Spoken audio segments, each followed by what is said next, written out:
ఓం శ్రీ సాయిరామ్. సాయి గురుకులం కార్యక్రమానికి స్వాగతం. శ్రీ సాయి సచ్చరితలో అద్భుతమైనటువంటి జ్ఞానరత్నాలను మనం ఏరుకుంటున్నాం. ఈరోజు మనము మననం చేసుకుపోయేటువంటి అధ్యాయం 3వ అధ్యాయము ఎంత కీలకమైందంటే, శ్రీ సాయిబాబా తన భక్తులకు ఎటువంటి కర్తవ్యాన్ని ఉపదేశించాడు, ఏం చేస్తే శ్రీ సాయిబాబా ప్రసన్నుడవుతాడు. ఇదంతా కూడా మనకు 3వ అధ్యాయంలో చాలా కూలంకుషంగా బాబా గారు స్వయంగా చెప్పినటువంటి మాటలు ఇందులో ఉంటాయి. ఈ అధ్యాయం ద్వారా మనకు బాబా చేసేటువంటి బోధ, మన కర్తవ్యము ఎంత గొప్పదంటే, మీరు ఎన్ని చేసినా సరే, నా కోసం మీరు ఎన్ని త్యాగాలు చేసినా, ఎన్ని పూజలు చేసినా, కానీ నాకు ఇష్టమైనటువంటిది ఒకే ఒకటి గురు కథా శ్రవణం. నాకు ఇష్టమైంది మాత్రమే కాదు, కలియుగంలో గురు కథా శ్రవణానికి మించినటువంటి సాధన లేదనేటువంటి విషయాన్ని ఇక్కడ అద్భుతంగా చెప్తారు. కృతాయుగంలో ధ్యానంతో, త్రేతాయుగంలో యజ్ఞ యాగాదులతో, ద్వాపర యుగంలో అర్చనల ద్వారా ఒసిగేటువంటిదంతా కూడా కలియుగంలో ఒక్క గురు కథా శ్రవణం ద్వారా లభ్యమవుతుందట. ఇక మనం గమనించాల్సింది ఏంటంటే, అన్ని యుగాల్లో కూడా భగవంతుని యొక్క కటాక్షాన్ని పొందాలంటే కఠినమైనటువంటి సాధన చేయాలి. కృతాయుగంలో ధ్యానం ఈ రోజుల్లో మనకు కుదరగలుగుతుందా? అదేవిధంగా త్రేతాయుగంలో యజ్ఞయాగాదులు, ద్వాపర యుగంలో అర్చనల, వీటన్నింటి ద్వారా పొందేటువంటి ఫలితాన్ని ఒక్క గురు కథా శ్రవణం ద్వారా మాత్రమే మనం పొందగలుగుతాం. అంటే గురు కథా శ్రవణానికి ఎంత ప్రాధాన్యత ఉంది. ఇక్కడ మనము ఇంకొక విషయాన్ని ఎప్పుడూ గుర్తుపెట్టుకోవాలి. సచ్చరిత ఆరంభ అధ్యాయం నుంచి 3వ అధ్యాయం వరకు మనల్ని శ్రీ సాయిబాబా దేనికోసం సంసిద్ధం చేస్తున్నాడు? పూజ కోసమా? సేవ కోసమా? ఇవన్నీ తర్వాత సెకండరీ. ప్రైమరీగా నువ్వు చేయాల్సినటువంటి కర్తవ్యాన్ని ఇక్కడ శ్రీ సాయిబాబా మనకు బోధిస్తూ ఉన్నాడు. మొదటి అధ్యాయం నుంచి ఇప్పటి వరకు కూడా శ్రవణం అనేటువంటి మాట ఎన్ని మార్లు హేమాడ్ పంత్ ఉపయోగించారో తెలుసా? ఆ శ్రవణం అనేటువంటి పదంలోనే ఒక గొప్ప ప్రచండమైనటువంటి శక్తి దాగి ఉంది.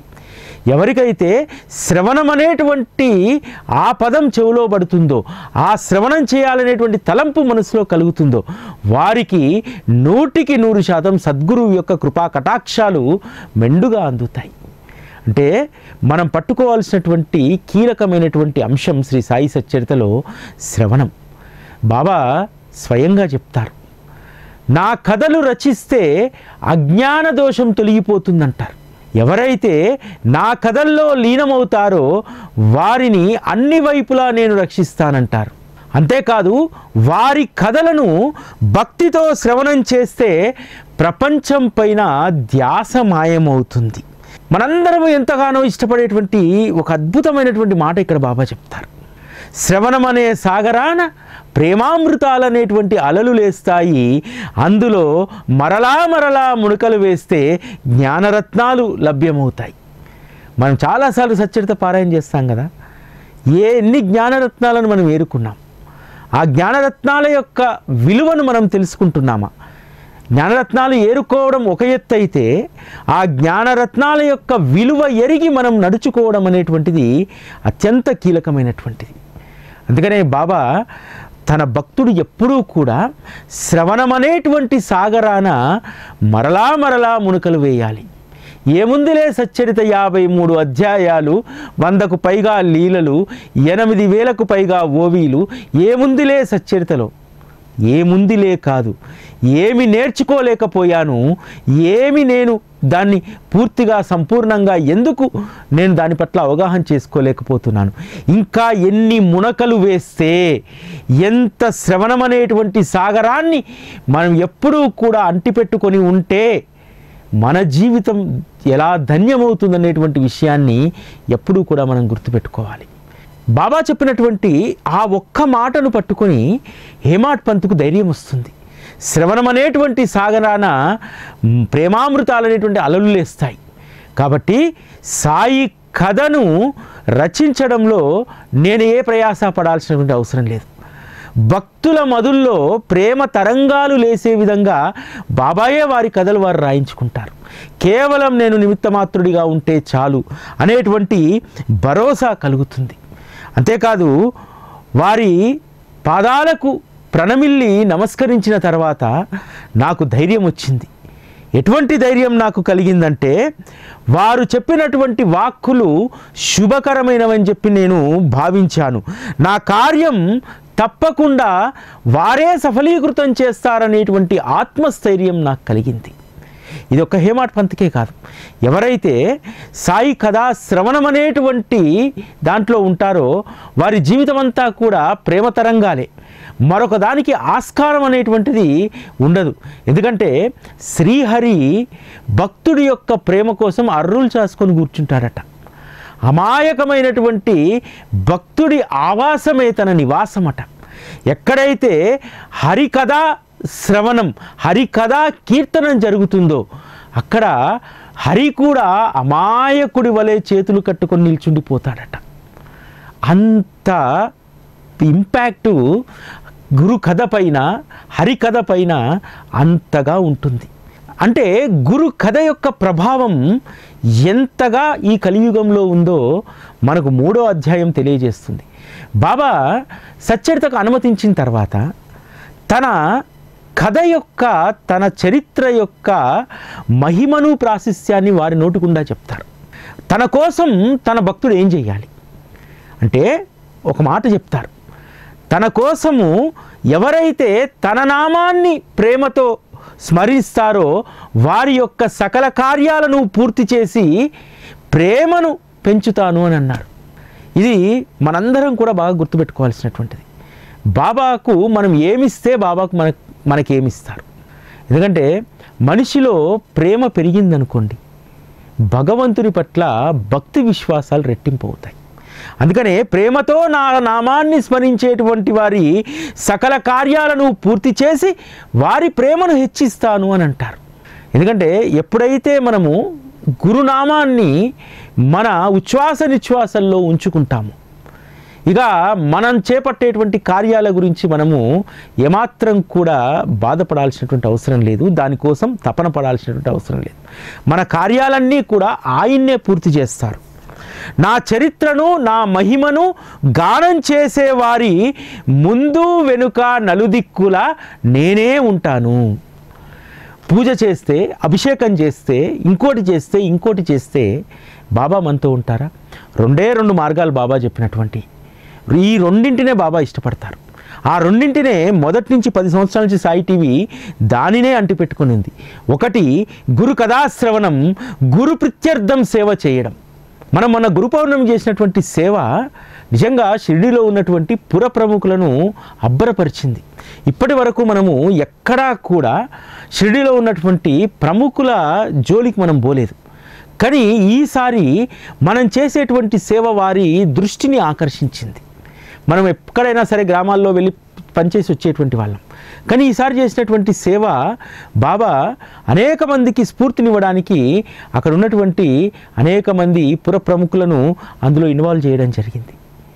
కాబట్టి బాబాకు నచ్చేటువంటివి 2 విషయాలు.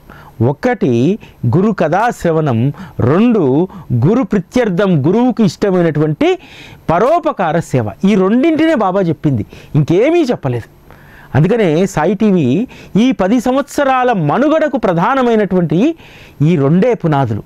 ఈ 2 అంశాలపైనే ఈ పునాది వేసుకొని ఆ 2 అంశాలపైనే అది 10 సంవత్సరాలుగా అంత ఎత్తుకు ఎదగడానికి ప్రధానమైనటువంటి కారణం. ఇంకో మాట చెప్తారు బాబా ఇక్కడ, నా కొరకు మనోప్రాణాలను అంకితం చేసే భక్తులకు ఈ కథాశ్రవణంలో ఆనందం కలగడం సహజం. అంతే కదా, మన మనోప్రాణాలన్నీ కూడా బాబా పైనే పెట్టుకుంటే, అంటే మన మనస్సు మన ప్రాణాలను బాబాయే అయినప్పుడు మనకు సహజంగా ఆనందం కలగడం. ఎందుకంటే మన మనస్సు, మన యొక్క ప్రాణం నిలిచినటువంటి ఆ గురు కథాశ్రవణాన్ని మనం చేస్తూ ఉంటే సహజమైనటువంటి ఆనందం కలుగుతుంది. సహజమైనటువంటి ఆనందమే మనిషిని అన్ని రకాలుగా క్షేమంగా ఉంచగలుగుతుంది. ఎందుకంటే సహజమైనటువంటి ఆనందం లేకపోయిందనుకోండి, శరీరం అనేక రకాలైన రుగ్మతలకు లోనవుతుంది. అందుకనే బాబాను ఆశ్రయించినటువంటి భక్తులకు సేవా మార్గంలో కానీ వారి యొక్క నిత్యకృత్యాల్లో కానీ అలసట అనేటువంటిది ఉండదు. ఎందుకని? గొప్ప సంజీవిని శ్రీ సాయి సచ్చరిత మన జీవితాలకు ఒక ఆక్సిజన్ లాంటిది. ఈరోజు ప్రపంచంలో ఉన్నటువంటి వాళ్ళందరూ కూడా ప్రపంచ వ్యవహారాల్లో పడి దుర్గంధమైనటువంటి గాలిని వారు పీల్చుతుంటే, వారు శ్వాసిస్తుంటే, మనం ఎవరైతే సద్గురువును ఆశ్రయించి సద్గురువు యొక్క కథాశ్రవణంలో ఉంటారో వారికి స్వచ్ఛమైనటువంటి ప్రకృతి ఆక్సిజన్ను, ప్రకృతి యొక్క స్వచ్ఛమైనటువంటి వాయువును వారు పీలుస్తారు. ఇది ఇతరులకు బాబాను ఆశ్రయించినటువంటి వారికి ఉండేటువంటిది. ఎందుకంటే మనము దుర్గంధమైనటువంటి వ్యవహారాల వైపు వెళ్ళం. ఎప్పుడూ కూడా స్వచ్ఛతను కోరుకుంటాం, ప్రశాంతంగా ఉండాలనుకుంటాం, సహజమైనటువంటి ఆనందంలో మునిగి తేలుతాం. మిగతా వాళ్ళందరూ కూడా ఎక్కడికో బయటికి విహారానికి వెళ్ళారనుకోండి, నలుగురు ఫ్రెండ్స్తో కలిసి 4 మాటలు మాట్లాడుకొని కుళ్ళు జోకులు వేసుకొని అందులో వాళ్ళు గడుపుతారు. అది సహజమైనటువంటి ఆనందం కాదు. సద్గురు ఆశ్రితులకు సహజమైనటువంటి ఆనందం గురు కథాశ్రవణంలోనే దక్కుతుంది. అందుకనే బాబా ఇక్కడ ఎంత అద్భుతంగా చెప్పారో చూడండి. నా కొరకు మనోప్రాణాలను అంకితం చేసేటువంటి వారికి ఈ కథాశ్రవణంలో సహజమైనటువంటి ఆనందం లభిస్తుంది. ఎంత అద్భుతమైనటువంటి మాటలు! వీటిని మనం పట్టుకోవాలి. మనం వీటిని వదిలేసి బాబా నాకు శాంతిని ప్రసాదించు, నా మనసు అగమ్య గోచరంగా ఉంది, నాకు సరిగ్గా స్థిమితంగా నేను ఉండలేకపోతున్నానంటే, నువ్వు స్థిమితంగా ఉండడానికి ఏం చేయాలో ఇంత అద్భుతంగా చెప్పారో చూడండి. నిజంగా బాబా అనగానే మనందరికీ కూడా మనోప్రాణాలు వారి పైకి వెళ్తాయి. వెళ్ళిన తర్వాత ఏ సాధన చేయమంటున్నాడు? కథాశ్రవణం అనేటువంటి సాధన చేసినప్పుడు నీకు సహజమైనటువంటి ఆనందం కలుగుతుంది అని అన్నారు. నిజంగా సచ్చరితను బాబా పట్ల ప్రేమను కలిగినటువంటి వారికి సహజ సిద్ధమైనటువంటి ఆనందం, శాంతి వెల్లివిరుస్తాయి వారి జీవితంలో. దాని కొరకు ఎక్కడో వెతుక్కోవాల్సినటువంటి అవసరం లేదు. మనం నిత్యము వారి కథాశ్రవణంలో ఉంటే చాలనేటువంటి విషయాన్ని మనం ఇక్కడ గుర్తుపెట్టుకోవాలి. నా కథా సంకీర్తనలు చేసేవారు ఎవరైనా సరే వారికి ఎల్లప్పుడూ ఆనందాన్ని, సుఖశాంతులను ప్రసాదిస్తాను. ఎంత స్పష్టంగా చెప్పారో చూడండి. నా కథా సంకీర్తనలు చేసేవారు ఎవరైనా సరే వాడు ఎన్ని పాపాలైనా మూటగట్టుకరాని, ఎన్ని అకర్మలైనా చేసి ఉండని క్రితం జన్మలో బాబాను ఆశ్రయించక పూర్వం వారెవరనేటువంటి దాన్ని నేను చూడ, భేదభావాన్ని నేను చూడ. నేను దేన్ని చూస్తానంటున్నాడు? నా కథా సంకీర్తనలు చేసేటువంటి అంశాన్ని మాత్రమే చూస్తాను. నా కథా సంకీర్తనలు చేసేటువంటి వారు ఎవరైనా సరే వారిలో ఎన్నైనా దుర్గుణాలు ఉండనివి, వారి యొక్క దుర్గుణాలు కథాశ్రవణం ఆరంభమైందంటే అవి ప్రక్షాళన గావించబడతాయి. కాబట్టి నా కథాశ్రవణం చేసేటువంటి వారు ఎవరైనా సరే వారికి సుఖశాంతులను, నిత్య ఆనందాన్ని నేను ప్రసాదిస్తాను అంటున్నారు. మనకెప్పుడూ కూడా ఆనందం, సుఖశాంతులు కావాలంటే ఏం చేయాలి? మామూలుగా మనకి శరీరానికి రుగ్మతకు వస్తే ఏం చేస్తాం? డాక్టర్ దగ్గరికి వెళ్తాం. మరి మనస్సుకు రుగ్మత వస్తే, మనస్సు ఆనందం అనేటువంటి దాన్ని రుచి చూడకుండా ఎప్పుడూ కూడా విషాదంలో ఉండిపోతే ఏ వైద్యుడి దగ్గరికి వెళ్ళాలి? అక్షర గుళికల సంజీవనం ఇక్కడికి రావాలి. అక్షర గుళికల సంజీవనం ఎవరూ బాగు చేయలేనటువంటి నీ మాయ రోగాన్ని బాగు చేస్తుంది. అది ఎంత కఠినమైనటువంటి కావచ్చు, నువ్వు ఎంత దుఃఖంలో ఉండవచ్చు, అసలు నీ మోములో ఆనందమే లేకుండా ఉండవచ్చు. కానీ ఎప్పుడైతే గురు కథాశ్రవణాన్ని నువ్వు చేస్తుంటావో అప్పటి నుంచి నీకు ఆనందం అనేటువంటి దానికి, ఆ ఆనందానికి అవధులు ఉండవు, సుఖశాంతులకు కొరత ఉండదు. అటువంటి దాన్ని నేను అనుగ్రహిస్తానని చెప్తున్నారు ఇక్కడ. మనిషి ప్రతి ఒక్కరూ కూడా ఏదో ఒక సమయంలో మార్పు కావాలని కోరుకుంటాడు. అంటే మనిషికి తెలుసు తను ఎన్ని అకర్మలు చేశాడు. ఎందుకంటే రాత్రి పడుకునే ముందు ఒక్కసారి గుండె మీద చేసుకుంటే మనం ఈరోజు ఎంతమందిని నొప్పించాం, ఇన్ని సంవత్సరాలుగా మనం ఎంతమందిని ఇబ్బంది పెట్టాం, లేకపోతే ఇతరుల వల్ల మనం ఎంత ఇబ్బంది పడ్డాం, ఇవన్నీ గుర్తుకొస్తాయి కదా. అందుకనే బాబా ఒక ఓదార్పు మాట ఇక్కడ చెప్తారు. నా అనన్య శరణుజొచ్చి విశ్వాసంతో నా భజన, నా ధ్యానం, నా స్మరణ చేసేవారిని నేను ఉద్ధరిస్తాను.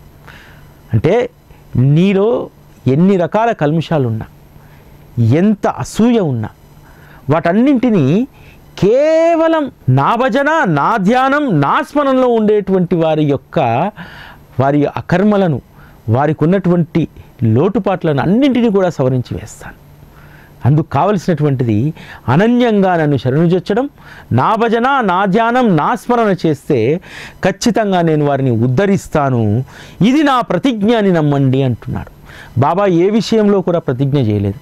ఒక్క ఈ విషయంలోనే ఆయన గురు కథా స్మరణానికి సంబంధించి అనన్య భక్తి కలిగి ఉన్నటువంటి వారు ఎవరైనా నన్ను దరి చేరితే, నా స్మరణ, నా ధ్యానం, నా ధ్యాసలో ఉంటే నేను వారిని ఉద్ధరిస్తాను. ఇది నా ప్రతిజ్ఞ.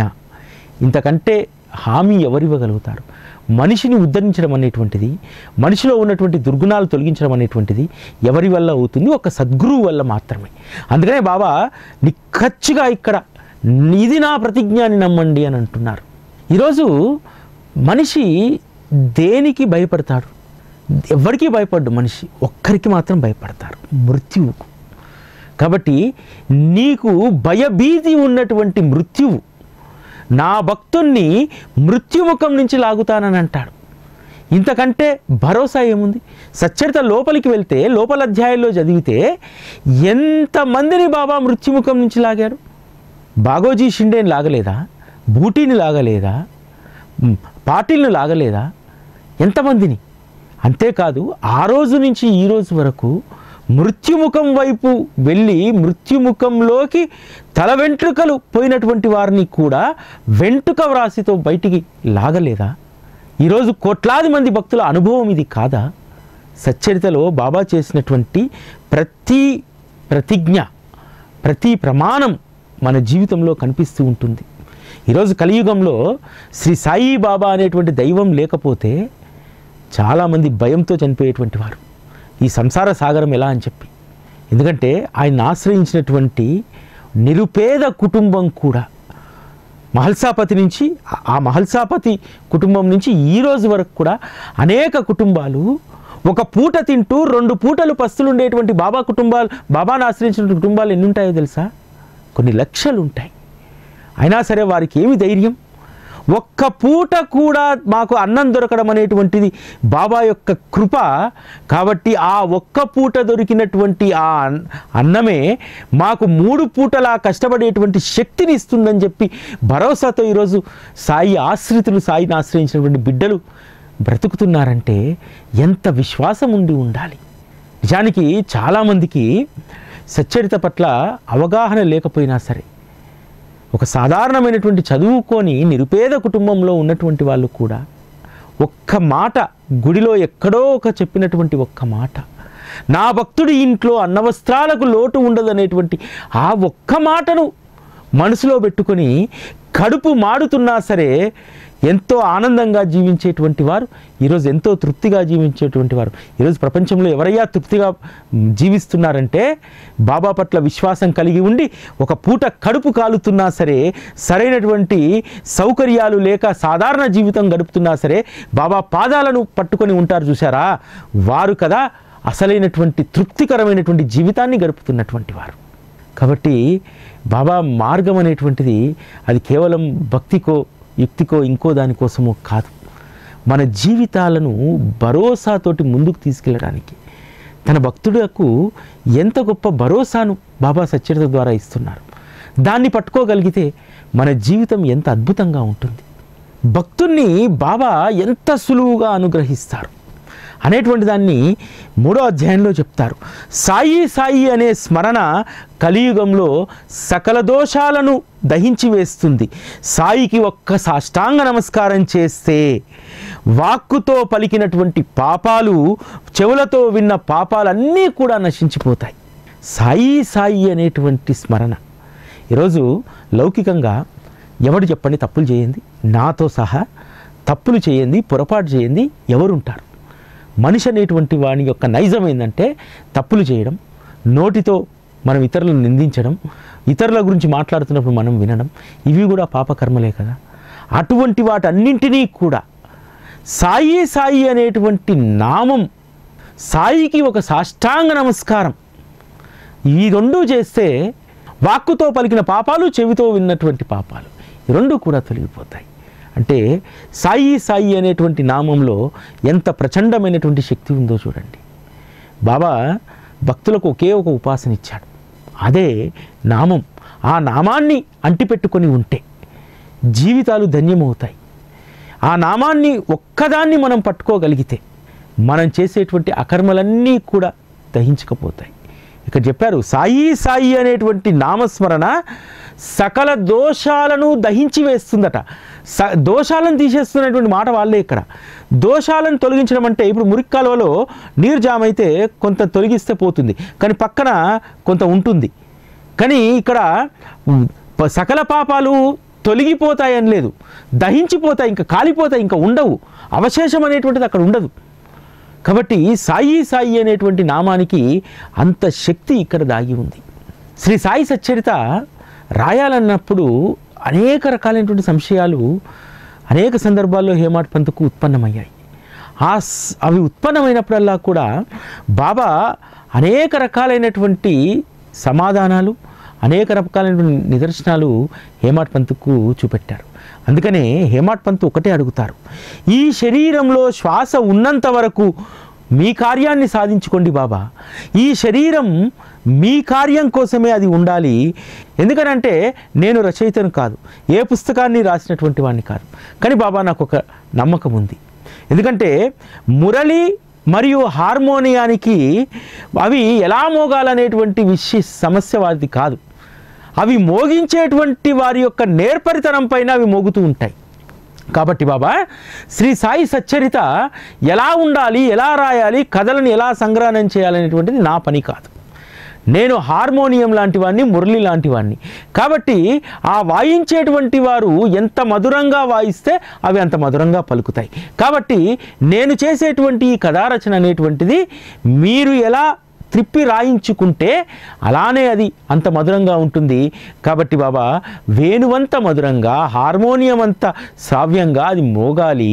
ఆ విధంగా నీ గురు కథ ఉండాలనేటువంటి విషయాన్ని బాబాకు వినయపూర్వకంగా వారు వేడుకుంటారు.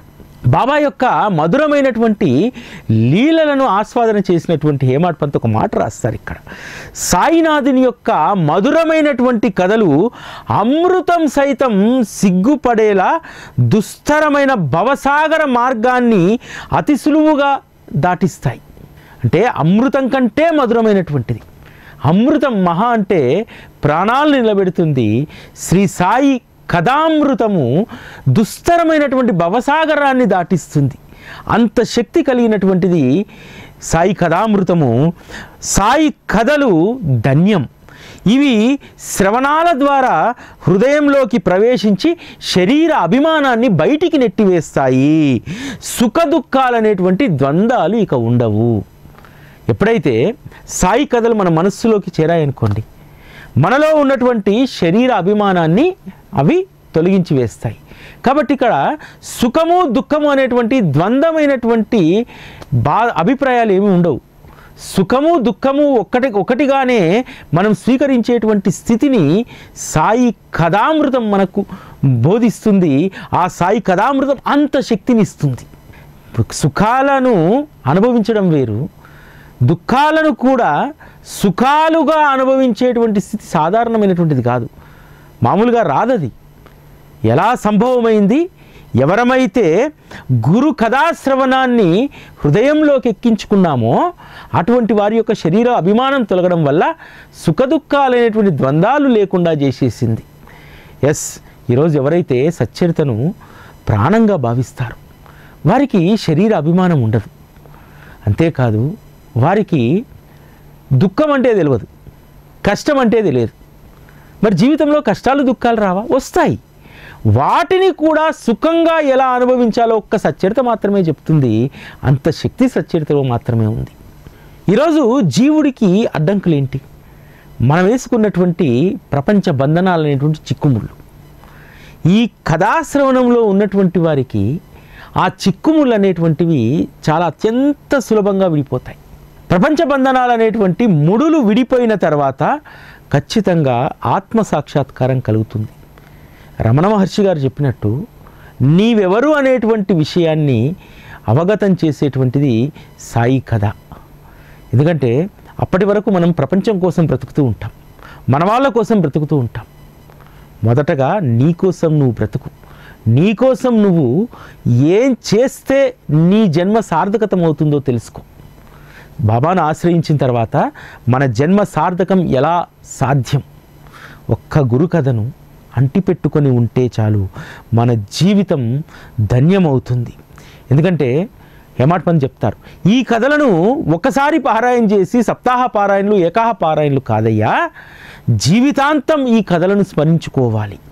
వాటిని నిత్యం పారాయణ చేస్తే జీవుల భవబంధాలు నుండి విముక్తి అయి శాంతి కలుగుతుంది. ఈ కథలు భక్తిభావంతో చదువుతున్నా వింటున్నా సాయిపై ధ్యానం సహజంగా కుదిరి దానితో వారి సాకార సగుణ రూపం కళ్ళల్లో కనిపించి చిత్తం వారి యందు దృఢంగా ఉండిపోతుంది. అప్పుడు సద్గురువు యందు భక్తి కలిగి సంసారమందు ప్రపంచమందు విరక్తి కలిగి గురు స్మరణ యందు ప్రీతి కలిగి మనస్సు నిర్మలంగా ఉండిపోతుంది. మనకు సాధారణంగా భక్తి కుదరడం అనేటువంటిది చాలా సంక్లిష్టమైనటువంటిదే. ఆ సంక్లిష్టమైనటువంటి దాన్ని గురు కథ అత్యంత సునాయాసంగా నీకు ప్రాప్తింపజేస్తుంది అని చెప్తున్నారు. ఎందుకంటే ఒక్కసారి సాయి కథల పట్ల మక్కువ కుదిరితే ప్రపంచ విషయాల పట్ల ఇంకా మక్కువ అనేది ఉండదు. కాబట్టి చాలా చాలా అత్యంత సునాయాసంగా మనం శ్రీ సాయి బాబా అనేటువంటి భక్తి మార్గంలో బాబా ఆశించినటువంటి స్థితికి ఒక భక్తుడు వెళ్ళడానికి ప్రధానమైనటువంటిది గురు కథాశ్రవణం మాత్రమే అనేటువంటి విషయాన్ని మనం గుర్తుపెట్టుకోవాలి. 3వ అధ్యాయంలో ఉన్నటువంటి రోహిల్లా కథ ఎంత అద్భుతమైనటువంటి సారాన్ని మనకు చెప్తుందంటే, హరినామాన్ని ఇష్టపడని వారిని బాబా తమ దరి చేరనిచ్చేటువంటి వారు కాదు. ఇక్కడ గుర్తుపెట్టుకోండి, రోహిల్లా ఎక్కడి నుంచో వచ్చాడు. వచ్చి షిర్డీలో బాబా వద్ద ఉండి ప్రతిరోజు కూడా కల్మా చదివేటువంటి వాడు. నిజానికి రోహిల్లా ఒక రకమైనటువంటి ఉన్మత్త స్థితిలో ఉండేటువంటి వాడు. కానీ షిర్డీలో ఉన్నటువంటి జనం బాబా పట్ల ఎంతో ప్రేమ కలిగి ఉండేటువంటి వారు. ఈ ఇష్యూలో న్యాయంగా ఒక పెద్ద మనిషిగా ఎవరి వైపు ఉండాలి? షిరిడీ జనుల వైపు ఉండాలి కదా బాబా. ఎందుకంటే పాపం పొద్దంతా కష్టం చేసుకొని వచ్చి రాత్రి పడుకుంటే వీడు చదివేటువంటి కల్మాకు నిద్రపట్టకపోతే తన బిడ్డల పక్షాన ఉండాలి కదా. ఇక్కడ బాబా తేల్చి చెప్పాడు, అరే నువ్వు నాకెంతైనా ఇష్టమై ఉండవచ్చు, నువ్వు నన్నెంతైనా ప్రేమించవచ్చు, కానీ హరినామాన్ని వినడానికి ఇష్టపడకపోతే నేను ఎవరిని కూడా నా దగ్గర ఉంచుకోను అని అంటారు. కాబట్టి బాబా నామానికి ఇచ్చినటువంటి విశిష్టత, హరినామాన్ని వినకపోయినా దాన్ని గౌరవించకపోయినా అటువంటి వారెవరూ కూడా నాకు ముఖ్యులు కారు అనేటువంటి విషయాన్ని బాబా ఇక్కడ చెప్తారు. ఎందుకంటే నామమే మన జీవితాలను తరింపజేసేటువంటిది. హేమాడ్ పంతు 1916వ సంవత్సరంలో రిటైర్ అయ్యి షిరిడీకి వస్తారు. వచ్చినప్పుడు అన్నా చించనీకర్ అడుగుతారు బాబాను, బాబా ఈ అన్న సంసారం చాలా పెద్దది, మరొక ఉద్యోగం వస్తే బాగుంటుంది అని అంటే బాబా అంటాడు, ఉద్యోగం వస్తుందిలే, కానీ ముందు నా పని చేయి, నువ్వు ప్రపంచం సుఖమయమవుతుంది అని అంటారు. బాబా చెప్పినటువంటి ప్రతి వాక్కు సత్యతలో చెప్పినటువంటిది అక్షర సత్యమైంది.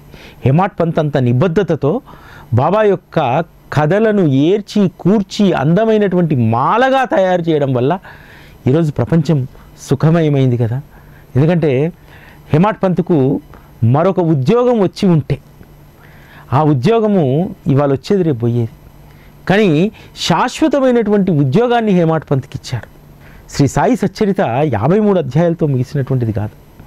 హేమాడ్ పంత్ ఇప్పటికీ సాయిబాబా పక్కన కూర్చొని ప్రతిరోజు జరుగుతున్నటువంటి అద్భుతమైనటువంటి లీలల్ని ఏరి కూర్చి బాబా వద్ద ఆ సచ్చరిత లిఖిత యజ్ఞం జరుగుతూనే ఉంటుంది. కాబట్టి నీకు ఇంకొక ఉద్యోగం అవసరం లేదు, తీరిక లేని ఉద్యోగాన్ని నేను ఇచ్చాననేటువంటి విషయాన్ని బాబా ఇక్కడ చెప్తారు. హేమాడ్ పంత్ ఇక్కడ ఒక విషయం రాస్తారు, బాబా చేతికి బెల్లం పెట్టి కషాయాన్ని నాకు తాగిచ్చారు, కానీ కషాయమే సరైనటువంటిది, ఎందుకంటే బెల్లం హాని చేస్తుంది. ఉద్యోగం దొరుకుతుందిలే అని చెప్పి బెల్లం ముక్క చూపెట్టి నువ్వు నా కథా రచనలో నిమగ్నం కా అన్నాడు. కానీ బాబా నోటికి అందించినటువంటి ఆ కషాయమే ఈరోజు ఎంతోమంది జీవితాలకు అది మధురమాయిగా మారింది. ఈ విషయాన్ని మనందరం కూడా గుర్తుపెట్టుకోవాలి. హేమాడ్ పంతు బాబా వద్ద మెప్పు పొందేదానికంటే కూడా మనం బాబా వద్ద ఏ విధంగా మెప్పు పొందాలి, బాబా యొక్క కృపను మహిమను ఏ విధంగా మనము దోచుకోవాలనేటువంటి విషయాన్ని ఇక్కడ చెప్తారు. ప్రపంచంలో ఉంటున్నా సరే సత్పురుషుల యొక్క కథ చెవిన పడితే కించింతైనా ప్రయత్నం చేయకుండా సహజంగా శుభం కలుగుతుంది. మనం ఏ శుభకార్యం మొదలుపెట్టాలనుకున్నా, ఏ సత్సంకల్పం మొదలుపెట్టాలనుకున్నా సచ్చరిత ప్రేమికులు ముందుగా సచ్చరితను పారాయణ చేస్తారు. అందువల్ల ఎటువంటి ప్రయాస లేకుండా శుభాలు మనకు కలుగుతూ ఉంటాయి. ఇక భక్తి భావంతో శ్రవణం చేస్తే ఎంత శ్రేయస్సు కలుగుతుందో శ్రోతలే తమ మంచి కోసం ఆలోచించుకోండి. ఏమీ చేయొద్దు, మీరు తపస్సు లేదు, ఇంకో యాగము లేదు, యజ్ఞము లేదు, కేవలం శ్రవణం చేస్తే మీకు ఎంత మంచి శ్రేయస్సు కలుగుతుందో మీరే నిర్ణయించుకోండి అని చెప్తారు. సద్గురు యొక్క కృప పొందడానికి వ్రతాలు ఉద్యాపనలు అవసరం లేదు, శరీరాన్ని ఇబ్బంది పెట్టేటువంటి ఉపవాసాలు అవసరం లేదు, తీర్థయాత్ర పర్యటనలు అవసరం లేదు. ఈ ఒక్క చరిత్ర చాలు. ఈ ఒక్క చరిత్రను అంటిపెట్టుకొని ఉంటే మన జీవితం ధన్యమవుతుంది. బాబాను ఆశ్రయించినటువంటి మీరందరూ కూడా బాబాకు మీరు ప్రేమపూర్వకంగా ఏం చేస్తారో అది చేసుకోండి. కానీ ఈ ఒక్క చరిత్రను మాత్రం మనం విస్మరిస్తే, కథాశ్రవణాన్ని మనం పక్కన పెడితే నిజంగా మనం పొందాల్సినటువంటి ప్రయోజనాన్ని, లబ్ధిని మనం పొందలేం. బాబా ఏది చేసినా ప్రేమతో స్వీకరిస్తాడు. ఆయనకు తృప్తి, మనకు తృప్తి. పరమార్థం ఎక్కడ? పరమార్థానికి ఈ ఒక్క చరిత్ర చాలు అని చెప్పి హేమాడ్ పంత్ చెప్తున్నారు. ఇందులో ఉన్నటువంటి జ్ఞానరత్నాలను ఈరోజు ఒడిసి పట్టుకునేటువంటి ప్రయత్నం చేశాం. రేపు 4వ అధ్యాయానికి సంబంధించినటువంటి జ్ఞానరత్నాలను మనం ఒడిసి పట్టుకునేటువంటి ప్రయత్నం చేద్దాం. ఓం శ్రీ సాయిరామ్.